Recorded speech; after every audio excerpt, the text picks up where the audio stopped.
Hello welcome back Aisha's കിച്ചണിലേക്ക് എല്ലാവർക്കും സ്വാഗതം. എല്ലാവരും സുഖമായിട്ടിരിക്കുന്നു വിശ്വസിക്കുന്നു. അപ്പോൾ ഇന്നൊരു മോർണിംഗ് വ്ളോഗാണ് ഷെയർ ചെയ്യുന്നത്. ഇന്നത്തെ സ്പെഷ്യൽ ബ്രേക്ക്ഫാസ്റ്റ് റെസിപ്പി എന്ന് പറയുന്നത് മസാല ദോശയാണ്. നമ്മളുടെ എല്ലാവരുടെയും ഫേവറേറ്റാണ് മസാല ദോശ. അപ്പോൾ മസാല ദോശ ഉണ്ടാക്കുമ്പം ചെറിയ ചെറിയ പ്രോബ്ലംസൊക്കെ ഉണ്ടാവാറുണ്ടല്ലോ. അപ്പോൾ അതിൻ്റെയൊക്കെ ടിപ്സൊക്കെയാണ് ഈ ഒരു വീഡിയോയിൽ കൊടുക്കുന്നത്. അതുപോലെ തന്നെ ഈ ഒരു വീഡിയോയിൽ മസാല ദോശയുടെ മസാലയും അതിൻ്റെ ചട്നിയുടെ ഒക്കെ റെസിപ്പി കൊടുക്കുന്നുണ്ട്. അപ്പോൾ എപ്പോഴും പറയുന്ന പോലെ തന്നെ വീഡിയോ മൊത്തത്തിൽ കണ്ടിട്ട് നിങ്ങളുടെ അഭിപ്രായങ്ങൾ താഴെ കമൻറ്റ് ബോക്സിൽ എഴുതി അറിയിക്കാനും മറക്കരുത്. അപ്പോൾ മസാല ദോശ ഉണ്ടാക്കുന്നതിന് മുമ്പ് നമുക്ക് ആദ്യം അതിലേക്കുള്ള ചട്നി ഒന്ന് റെഡിയാക്കി എടുക്കാം. അപ്പോൾ അതിനായിട്ട് നമുക്ക് ബ്ലെൻഡറിൻ്റെ ജാർ എടുത്തിട്ട് അതിലേക്ക് ഒരു 2 കപ്പ് തേങ്ങ ചെരുവിയത് ചേർത്ത് കൊടുക്കുക.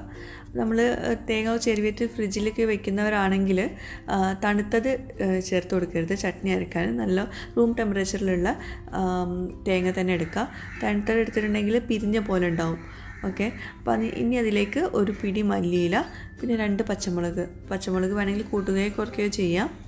പിന്നെ ഒരു പിടി ഒരു 5-8 ചെറിയ ഉള്ളി, പിന്നെ കുറച്ച് കറിവേപ്പില. അപ്പോൾ ഇത്രയുമാണ് നമുക്ക് വേണ്ടത്. ഇനി ഇതിലേക്ക് കുറച്ച് വെള്ളം ഒഴിച്ചിട്ട് നല്ല പേസ്റ്റ് പരുവത്തിൽ അരച്ചെടുക്കണം. കുറച്ച് മാത്രം വെള്ളം ഒഴിക്കുക, അത് അരിയാനുള്ള വെള്ളം മാത്രം ഒഴിച്ചു കൊടുക്കുക. അതുപോലെ തന്നെ നല്ല പേസ്റ്റ് ആക്കിയിട്ട് തന്നെ അരച്ചെടുക്കുക കേട്ടോ. കുറച്ച് മാത്രം അരച്ചിട്ട് എടുക്കരുത്, നല്ല പേസ്റ്റ് പരുവത്തിൽ നന്നായിട്ട് അരച്ചെടുക്കണം. അപ്പോൾ ഇതാ ഈ ഒരു തിക്നെസ്സിൽ തന്നെ അരച്ചെടുക്കുക കേട്ടോ. അപ്പോൾ നമുക്ക് അവിടെ മാറ്റി വയ്ക്കുക. ഇനി ഒരു പാന് ചൂടാക്കിയിട്ട് അതിലേക്ക് വെളിച്ചെണ്ണ അല്ലെങ്കിൽ ഓയിലോ ഒഴിച്ചു കൊടുക്കുക. കുറച്ച് മാത്രം മതി. ഇനി അതൊന്ന് കടുക് പൊട്ടിക്കണം. അപ്പോൾ അതിലേക്ക് കടുക് പൊട്ടിക്കുക. എന്നിട്ട് കടുക് പൊട്ടിയ ശേഷം അതിലേക്ക് 2-3 വറ്റൽമുളകും പിന്നെ കുറച്ച് കറിവേപ്പിലയും കൂടി ചേർത്തിട്ട് ഒന്ന് വഴറ്റിയെടുക്കുക. ഇനി ഇതിലേക്ക് നമ്മൾ നേരത്തെ അരച്ച് വെച്ചിട്ടുള്ള ചട്നിയുടെ മിക്സ്ചർ ചേർത്ത് കൊടുക്കുക. പിന്നെ ഇത് നന്നായിട്ട് മിക്സ് ചെയ്ത് കൊടുക്കുക. നമ്മളിതിലേക്ക് ഉപ്പ് ചേർത്തിട്ടില്ല, ഉപ്പ് ചേർത്ത് കൊടുക്കുക. പിന്നെ ഇവിടെ ഒരു കാര്യം പ്രത്യേകം ശ്രദ്ധിക്കാനുള്ളത്, ഇത് തിളയ്ക്കാൻ പാടില്ല കേട്ടോ. ഒന്ന് ചൂടായി കിട്ടിയാൽ മതി. എല്ലാം കൂടി ഒന്ന് മിക്സ് ചെയ്തിട്ട് അപ്പം തന്നെ നമുക്ക് എടുത്ത് മാറ്റി വെക്കണം. അപ്പോൾ ഇതിലേക്ക് ആവശ്യത്തിനുള്ള ഉപ്പും ചേർത്തിട്ട് നന്നായിട്ട് മിക്സ് ചെയ്ത് കൊടുക്കുക. ചില സമയത്ത് ഞാൻ ഇതിലേക്ക് കുറച്ച് വിനാഗിരി ചേർത്ത് കൊടുക്കാറുണ്ട്, അല്ലെങ്കിൽ ചെറുനാരങ്ങയുടെ നീര് ഒരു 1/2 ടീസ്പൂണൊക്കെ. നല്ലൊരു ടേസ്റ്റ് ബാലൻസ് ചെയ്യാനൊക്കെ നല്ലതാണ്. അതൊന്ന് ട്രൈ ചെയ്ത് നോക്കാം. അപ്പോൾ ഞാനിത് കോമൺ ആയിട്ടുള്ള റെസിപ്പി ആയതുകൊണ്ട് ഞാൻ പിന്നെ ഇതിൽ ഇപ്പോൾ ചേർക്കുന്നില്ല കേട്ടോ. നല്ല ടേസ്റ്റാണ് വിനാഗിരി ചേർക്കുമ്പോൾ. അപ്പോൾ ഇത് ഞാൻ മാറ്റി വയ്ക്കുന്നുണ്ട്. അപ്പോൾ ഇതാണ് നമ്മുടെ തേങ്ങാ ചട്നി. പല രീതിയിലും പലരും ഉണ്ടാക്കാറുണ്ട്. പിന്നെ കടുക് പൊട്ടിക്കുന്ന സമയത്ത് ചെറിയ പരിപ്പ് അങ്ങനെയൊക്കെ ഇടുന്നവരുണ്ട് ചിലർ. അപ്പം അങ്ങനെയൊക്കെ വേണമെങ്കിൽ ഇടാം. ഞാനിങ്ങനെ കേട്ടോ ഉണ്ടാക്കാറ്. അപ്പോൾ ഞാൻ എൻ്റെ രീതിയിലാണ് ഇപ്പോൾ കാണിച്ചിട്ടുള്ളത്. അപ്പോൾ നമ്മുടെ ചട്നി റെഡി ആയിട്ടുണ്ട്. ഇനി നമുക്ക് മസാല ദോശയിലേക്കുള്ള മസാല ഒന്ന് റെഡിയാക്കി എടുക്കാം. അപ്പോൾ അതിനായിട്ട് ഒരു പാന് ചൂടാക്കിയിട്ട് അതിലേക്ക് ഓയിലോ വെളിച്ചെണ്ണയോ ചേർത്ത് കൊടുക്കുക. വെളിച്ചെണ്ണയാണ് നല്ലത്, നല്ലൊരു ഫ്ലേവറൊക്കെ ഉണ്ടാവും. എന്നിട്ട് അതിലേക്ക് നമുക്ക് കടുക് ഇട്ട് കൊടുക്കുക. അപ്പോൾ കടുക് പൊട്ടിയ ശേഷം ഇനി ചേർക്കാനുള്ളത് ഇഞ്ചി ചെറുതായിട്ട് അരിഞ്ഞത് കുറച്ച്, ഒരു 1-2 ടീസ്പൂൺ മതിയാകും. പിന്നെ പച്ചമുളക് ഞാൻ കുറച്ച് മാത്രമേ ചേർക്കുന്നുള്ളൂ. ഇവിടെ മക്കൾ കഴിക്കുന്നതുകൊണ്ട് അധികം എരിവൊന്നും പറ്റില്ല. അപ്പോൾ നിങ്ങൾ ആവശ്യത്തിനുള്ള ഇട്ട് കൊടുക്കുക കേട്ടോ. അതുപോലെ 2 വറ്റൽമുളക് മാത്രമേ ചേർക്കുന്നുള്ളൂ. അപ്പോൾ വറ്റൽമുളകിൻ്റെ ഒക്കെ ഒരു മണം ഉണ്ടാകുമ്പോൾ നല്ലൊരു ടേസ്റ്റാണ് മസാലയ്ക്ക്. അപ്പോൾ ഞാനിത് വറ്റൽമുളകൊക്കെ ഇതിലിട്ടിട്ട് വഴറ്റിയിട്ട് ആ വറ്റൽമുളക് എടുത്ത് മാറ്റി വയ്ക്കും. അപ്പം ഇത് നന്നായിട്ട് കുക്കായ ശേഷം മാത്രം അതിലേക്ക് സവാള ചേർത്ത് കൊടുക്കാവൂ. സവാള ഒരു 2 മീഡിയം സൈസ് ഉള്ളതാണ് എടുത്തിട്ടുള്ളത്. അപ്പം ആദ്യം ഇഞ്ചി പച്ചമുളകൊക്കെ നന്നായിട്ട് വഴറ്റിയിട്ട് നല്ലൊരു പച്ചമണമൊക്കെ മാറി വരണം, നല്ലൊരു മണം വരും. ആ സമയത്താണ് നമ്മളതിലേക്ക് സവാള ചേർക്കേണ്ടത് കേട്ടോ. അതൊക്കെ ഒന്ന് പ്രത്യേകം ശ്രദ്ധിക്കുക. സവാള ചേർത്തിട്ട് സവാള നന്നായിട്ട് കുക്കായി കിട്ടണം, അതും നിർബന്ധമാണ്. സവാള ഒന്നും കുക്കാവാണ്ട് ചെറിയൊരു കളർ വ്യത്യാസം വരുന്ന സമയത്ത് നമ്മളതിലേക്ക് ഉരുളക്കിഴങ്ങൊന്നും ചേർക്കരുത്. സവാള നന്നായിട്ട് കുക്കാവണം, നല്ലോണം സോഫ്റ്റ് ആവണം. അപ്പോൾ ഞാനിപ്പോൾ ഇവിടെ ആ വറ്റൽമുളക് എടുത്ത് മാറ്റുന്നുണ്ട് കേട്ടോ. കാരണം എരിവ് കൂടിയിട്ടുണ്ടെങ്കിൽ മക്കൾ കഴിക്കില്ല. അപ്പോൾ സവാള ഇപ്പോൾ നന്നായിട്ട് സോഫ്റ്റ് ആയിട്ടുണ്ട്. പക്ഷേ ഇതൊന്നും പോരാ, നല്ലോണം കളറൊന്ന് ചേഞ്ചായി വരും വേണം. അപ്പോൾ ഇപ്പോൾ കളറൊക്കെ കുറച്ചൊന്ന് കളർ മാറിയിട്ടുണ്ട്. ഞാൻ ഈ ഒരു സ്റ്റേജിൽ കുറച്ച് മഞ്ഞൾപ്പൊടി ചേർക്കുന്നുണ്ട് കേട്ടോ. ആദ്യം തന്നെ മഞ്ഞൾപ്പൊടി ചേർത്ത് നമുക്ക് സവാളയുടെ കളർ വ്യത്യാസമൊന്നും മനസ്സിലാവില്ല. അപ്പം ഒന്ന് കളർ മാറിയ ശേഷം വേണം മഞ്ഞൾപ്പൊടിയൊക്കെ ചേർക്കാൻ. എന്നിട്ട് നന്നായിട്ട് വഴറ്റിയെടുക്കുക. അപ്പോൾ ഞാൻ കുറച്ച് ഉപ്പ് ചേർത്ത് കൊടുക്കുന്നുണ്ട്. ഇനി ഇതിലേക്ക് ഒരു 1/2 കപ്പ് വെള്ളം ഒഴിച്ചു കൊടുക്കുക. എന്നിട്ട് ഈ സവോള ഈ വെള്ളത്തിൽ നന്നായിട്ടൊന്ന് മിക്സ് ചെയ്തെടുക്കണം. സാധാ വെള്ളം ആയാലും മതി, അല്ലെങ്കിൽ ചൂടുവെള്ളം ഉണ്ടെങ്കിൽ അത് ഒഴിച്ചു കൊടുക്കുക, ഏതായാലും കുഴപ്പമില്ല. എന്നിട്ട് വേണം നമ്മളിതിലേക്ക് ഉരുളക്കിഴങ്ങ് വേവിച്ച് ചേർത്ത് കൊടുക്കാൻ കേട്ടോ. നേരിട്ട് ചേർത്ത് കൊടുത്തിട്ടുണ്ടെങ്കിൽ നമുക്ക് ഉരുളക്കിഴങ്ങ് ഒരു ഡ്രൈ ആയിട്ട് വരും. കുറച്ചൊരു കുഴമ്പ് പരവും വേണമല്ലോ. അപ്പോൾ ഉരുളക്കിഴങ്ങ് ഞാനൊരു 3 എണ്ണം എടുത്തിട്ട് തൊലിയൊന്നും കളയാണ്ട് ഉപ്പ് ചേർത്തിട്ട് കുറച്ച് വെള്ളത്തിൽ അത് പ്രഷർ കുക്ക് ചെയ്തിട്ടുണ്ടായിരുന്നു. ഒരു 3-4 വിസിൽ വരുന്നവരെ പ്രഷർ കുക്ക് ചെയ്തിട്ട് പിന്നെ അതിന് ശേഷം തൊലി കളഞ്ഞിട്ട് നന്നായിട്ടൊന്ന് ഉടച്ചെടുത്തിട്ടുണ്ട്. അപ്പം അങ്ങനെയുള്ള ഉരുളക്കിഴങ്ങാണ്. അതെല്ലാവർക്കും അറിയുന്നതുകൊണ്ട് ഞാൻ പിന്നെ അത് വീഡിയോയിൽ പിന്നെയും കാണിക്കുന്നില്ല. അപ്പം ഉടച്ചെടുത്തിട്ട് വേണം ഇതിലേക്ക് ചേർത്ത് കൊടുക്കാൻ. പിന്നെ ഉടച്ചെടുക്കുന്ന സമയത്ത് ചെറിയ ചെറിയ ഉരുളക്കിഴങ്ങിൻ്റെ പീസസ് ഉണ്ടായിക്കോട്ടെ, എല്ലാം കൂടി നന്നായിട്ട് ഉടക്കരുത് കേട്ടോ. അപ്പോൾ ഉരുളക്കിഴങ്ങും ചേർത്തിട്ട് നന്നായിട്ട് മിക്സ് ചെയ്ത് കൊടുക്കുക. അപ്പോൾ ഇതാ കുറച്ച് വെള്ളം ഉണ്ടല്ലോ, ആ വെള്ളം ഒന്ന് വറ്റണം. അല്ലാണ്ട് നമ്മൾ ഉരുളക്കിഴങ്ങ് ചേർത്തിട്ട് അപ്പം തന്നെ നമ്മൾ വാങ്ങി വെച്ചിട്ടുണ്ടെങ്കിൽ അതിൽ ആ ഒരു മസാലയ്ക്ക് നല്ല ടേസ്റ്റും ഉണ്ടാവില്ല. അപ്പോൾ കുറച്ച് ഒരു ഗ്രേവിയിൽ ആ ഒരു ഉരുളക്കിഴങ്ങും ആ ഉള്ളിയും എല്ലാം കൂടി നന്നായിട്ടൊന്ന് കുക്കാവണം. ഒരു 5-6 മിനിറ്റ് ഒരു മീഡിയം ഫ്ലെയിമിൽ വെച്ചിട്ട് കുക്കാവണം. ഇനി ഇതിലേക്ക് ഒരു ടീസ്പൂണോളം കായപ്പൊടി ചേർത്ത് കൊടുക്കുക. കായപ്പൊടി ചേർക്കുമ്പോൾ ഒരു പ്രത്യേക ഒരു ടേസ്റ്റാണ്. അപ്പം ഒന്ന് ട്രൈ ചെയ്ത് നോക്കുക. ഇഷ്ടമുണ്ടെങ്കിൽ ചേർക്കുക, ഇല്ലെങ്കിൽ സ്കിപ്പ് ചെയ്യുക. എന്നിട്ട് വീണ്ടും ഒന്ന് മിക്സ് ചെയ്യുക. നമ്മൾ ഉരുളക്കിഴങ്ങ് ചേർത്തിട്ട് ഒരു 5-6 മിനിറ്റ് നമ്മളൊരു മീഡിയം ഫ്ലെയിമിൽ വെച്ചിട്ട് ഇത് കുക്ക് ചെയ്യണം. എന്നാലേ എല്ലാം കൂടി നന്നായിട്ടൊന്ന് കമ്പൈൻ ചെയ്ത് വരുള്ളൂ. അപ്പോൾ ഞാൻ കുറച്ചുകൂടെ ഉപ്പ് ചേർത്ത് കൊടുക്കുന്നുണ്ട്. കാരണം നമ്മൾ ഉരുളക്കിഴങ്ങ് ചേർത്തിട്ട് ഉപ്പ് അധികം ചേർത്തിട്ടില്ല. അപ്പം ഉപ്പും കൂടി ചേർത്തിട്ട് നന്നായിട്ടൊന്ന് മിക്സ് ചെയ്യുക. പിന്നെ വല്ലാണ്ട് ഡ്രൈ ആക്കി എടുക്കരുത് കേട്ടോ. കുറച്ചൊരു വെള്ളമൊക്കെ വേണം, എന്നാലേ നമുക്ക് ആ മസാല ഭയങ്കരമായിട്ട് ടേസ്റ്റ് ഉണ്ടാവുള്ളൂ. വല്ലാണ്ട് ഡ്രൈ ആയിട്ടുണ്ടെങ്കിൽ പിന്നെ നമ്മൾ മസാല ദോശൻ്റെ കൂടെ കഴിക്കുമ്പോൾ ഭയങ്കര ഡ്രൈ ആവും. അപ്പോൾ ലാസ്റ്റായിട്ട് നമ്മൾ കുറച്ച് മല്ലിയിലയും കൂടി ചേർത്തിട്ട് നന്നായിട്ട് മിക്സ് ചെയ്യുക. അപ്പോൾ നമ്മുടെ മസാല റെഡി ആയിട്ടുണ്ട്. അപ്പോൾ ഇങ്ങനെ മസാല ഇതുവരെ ട്രൈ ചെയ്യാത്തവരുണ്ടെങ്കിൽ ഒന്ന് ട്രൈ ചെയ്ത് നോക്കുക. അടിപൊളി പെർഫെക്റ്റ് ആണ്. പിന്നെ മസാലയൊക്കെ പലരും പല രീതിയിലാണ് ഉണ്ടാക്കാറ്. ഈ ഒരു രീതിയിൽ ഉണ്ടാക്കാത്തവരുണ്ടെങ്കിൽ ട്രൈ ചെയ്ത് നോക്കുക. പിന്നെ ഇതിലേക്ക് ക്യാരറ്റ്, ഗ്രീൻ പീസൊക്കെ ഉണ്ടാക്കിയിട്ടും അങ്ങനെ ഉണ്ടാക്കാറുണ്ട്. അപ്പം എനിക്ക് തോന്നുന്നു ഇങ്ങനെ പൊട്ടാറ്റോ മസാലയാണ് കൂടുതലും ടേസ്റ്റ് എന്ന്. അപ്പം എല്ലാവർക്കും അറിയുന്നതായിരിക്കും, എന്നാലും അറിയാത്തവരുണ്ടാവുമല്ലോ. അപ്പം അവർ ഒന്ന് ട്രൈ ചെയ്തിട്ട് എനിക്ക് ഫീഡ്ബാക്ക്സ് എഴുതി അറിയിക്കുക. അപ്പോൾ മസാല റെഡിയായി, ചട്നി റെഡിയായി. ഇനി നമുക്ക് മസാല ദോശ ഉണ്ടാക്കാം. അപ്പം മസാല ദോശ ഉണ്ടാക്കുമ്പോൾ കുറച്ച് കാര്യങ്ങളൊക്കെ ഒന്ന് പറയാം. വളരെ സിമ്പിളായിട്ടുള്ളൊരു ദോശയാണ് മസാല ദോശ. പക്ഷേ ഉണ്ടാക്കുമ്പോൾ എപ്പോഴും ചെറിയ മിസ്റ്റേക്സൊക്കെ വരാറുണ്ട്. അതെന്താണെന്ന് വെച്ചിട്ടുണ്ടെങ്കിൽ ഇതിപ്പം ഒരു മാർബിൾ കോട്ടഡ് പാനാണ്. ഇത് പുതിയ പാനാണ്. അപ്പം ഞാൻ നീർദോശ ഉണ്ടാക്കുമ്പോഴും പറഞ്ഞിട്ടുണ്ടായിരുന്നു, പഴയ പാനിൽ വേണം നീർദോശ അങ്ങനത്തെ ദോശ റെസിപ്പീസൊക്കെ ഉണ്ടാക്കുക, എന്നാൽ നല്ല പെർഫെക്റ്റ് ആയിട്ട് കിട്ടുള്ളൂ. പിന്നെ അതുപോലെ ഞാനിപ്പം കുറച്ച് നെയ്യ് എടുത്ത് മാറ്റി വയ്ക്കുന്നുണ്ട്. നെയ്യ് മെൽട്ടാക്കിയിട്ട് എടുക്കുവാണ് കുറച്ചുകൂടി നല്ലത് കേട്ടോ. അപ്പം ദോശ നമ്മൾ ഇതുപോലത്തെ ദോശ ഉണ്ടാക്കുമ്പോൾ നമ്മുടെ ദോശയുടെ ചൂട് വളരെ നിർബന്ധമാണ് നോക്കുന്നത്.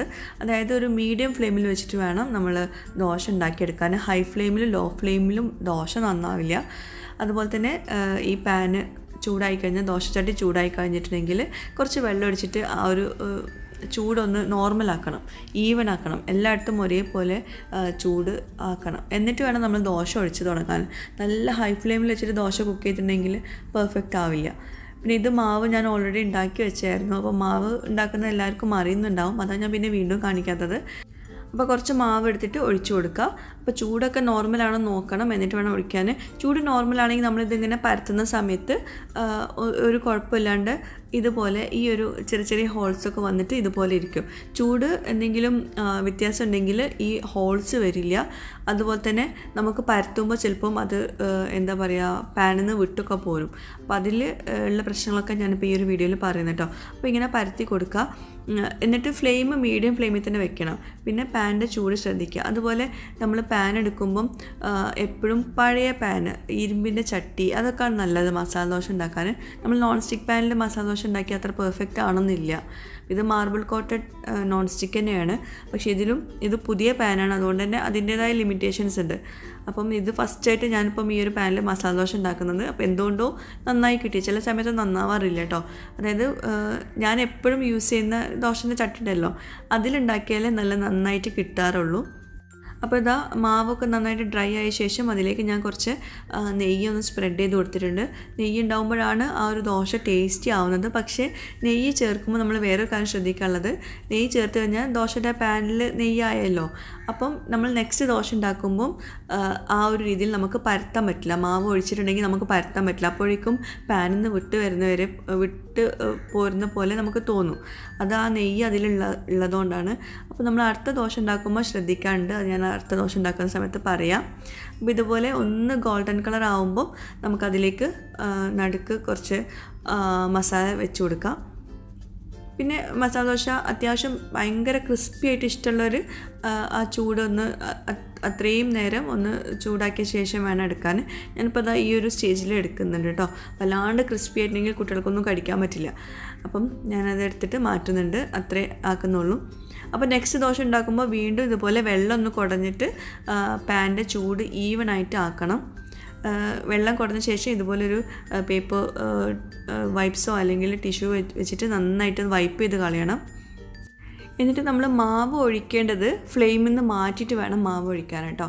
അത് ഓഫാക്കണ്ട, ഒന്ന് മാറ്റിയിട്ട് മാവ് ഒഴിച്ച് ഇതുപോലെ പരത്തിയ ശേഷം വീണ്ടും അപ്പം തന്നെ നമ്മൾ അടുപ്പത്തേക്ക് വെക്കുക. അപ്പോൾ അങ്ങനെ വരുമ്പോൾ നമുക്ക് ആ ദോശ കേടാവുന്ന പ്രശ്നമൊന്നും ഉണ്ടാവില്ല. അപ്പോൾ നേരെ നമ്മൾ ഫ്ലെയിമിൽ തന്നെ രണ്ടാമത്തെ ദോശ ഉണ്ടാക്കുമ്പോൾ ചിലപ്പം ചൂട് കൂടെ കുറേ എന്തൊക്കെ ആയിട്ട് അത് കറക്റ്റായിട്ട് കിട്ടണമെന്നില്ല. അപ്പോൾ എപ്പോഴും പഴയ ഇരുമ്പിൻ്റെ ചട്ടിയോ അല്ലെങ്കിൽ നോൺ സ്റ്റിക്ക് പാനോ ഒക്കെ യൂസ് ചെയ്യുക ഈ മസാല ദോശ ഉണ്ടാക്കാൻ വേണ്ടിയിട്ട്. പുതിയതിൽ ഉണ്ടാക്കിയിട്ടുണ്ടെങ്കിൽ ആ ഒരു സ്മൂത്ത്നെസ് കൊണ്ട് നമുക്ക് ആ ഒരു പെർഫെക്റ്റായിട്ട് ദോശയുടെ ആ ഒരു ടെക്സ്ചർ കിട്ടണമെന്നില്ല. അപ്പോൾ ഇതന്നെ ഇപ്പം ആ ഒരു ഞാൻ സാധാരണ ഉണ്ടാക്കുന്ന ആ ഒരു ടെക്സ്ചർ ഈ ഒരു ദോശയ്ക്ക് വന്നിട്ടില്ല, കാരണം പുതിയ പാനിലാണ് ഉണ്ടാക്കിയിട്ടുള്ളത്. അപ്പോൾ മസാല ദോശയുടെ കൂടെയുള്ള മസാലയും അതുപോലെ തന്നെ ചട്നിയൊക്കെ ഒന്ന് ട്രൈ ചെയ്ത് നോക്കുക. ഇതുപോലെ ഉണ്ടാക്കാത്തവരുണ്ടെങ്കിൽ തീർച്ചയായിട്ടും ഒന്ന് ട്രൈ ചെയ്ത് നോക്കുക. എന്നിട്ട് എനിക്ക് ഫീഡ്ബാക്ക്സ് എഴുതി അറിയിക്കുക.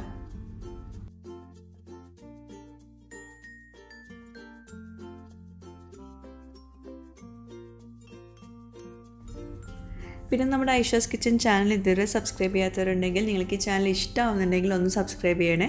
അവിടെ കാണുന്ന റെഡ് സബ്സ്ക്രൈബ് ബട്ടൺ ഒന്ന് പ്രസ് ചെയ്യുക. അതിനെ കൂടെ ചെറിയൊരു ബെല്ലൈക്കൺ ഉണ്ട്, അതോടെ ഒന്ന് പ്രസ് ചെയ്യുക. അപ്പോൾ ഇതാ ഇതുപോലെ കാണാം, ഇതിൽ ഓൾ വേണം പ്രസ് ചെയ്യാൻ. അപ്പം ഇനി അടുത്തതായിട്ട് മുഹബത്ത് അബായ DR കൊറിയറും കൂടി നടത്തുന്ന ഗിവ് എവേയിൽ മെഗാ പ്രൈസ് വിന്നറെയാണ് നമ്മളിപ്പം ഇന്ന് സെലക്ട് ചെയ്യാൻ പോകുന്നത്. അപ്പോൾ അതിനായിട്ട് ഇന്നലത്തെ വീഡിയോയിലായിരുന്നു ഞാനത് പറഞ്ഞിട്ടുണ്ടായിരുന്നു. രണ്ടാമത്തെ സെലക്ഷനാണിത്. കാരണം ആദ്യത്തെ ആൾ നമ്മളെ കോൺടാക്റ്റ് ചെയ്യാത്തതുകൊണ്ട് രണ്ടാമതായിട്ട് സെലക്ട് ചെയ്യുവാണ്.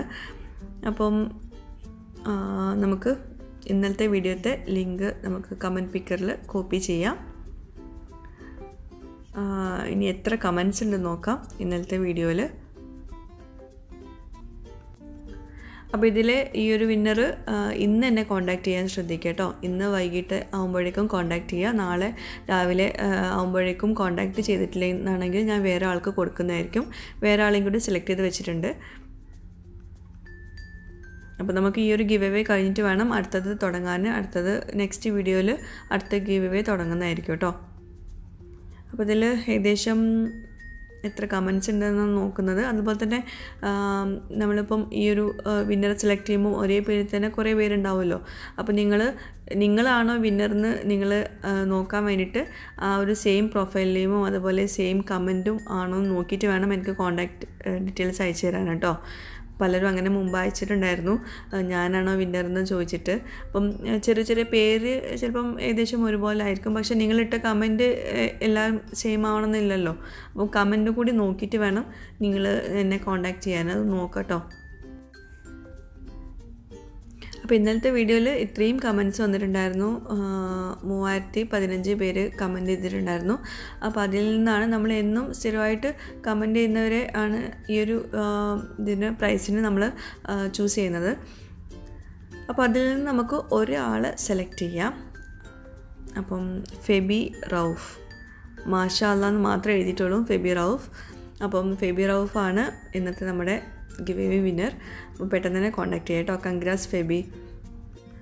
അപ്പോൾ എപ്പോഴും പറയുന്ന പോലെ തന്നെ പുതിയൊരു വീഡിയോയുമായിട്ടോ വ്ളോഗുമായിട്ടോ റെസിപ്പിയുമായിട്ടോ ഒക്കെ വരുന്നവരേക്കും ബൈ, താങ്ക് യു.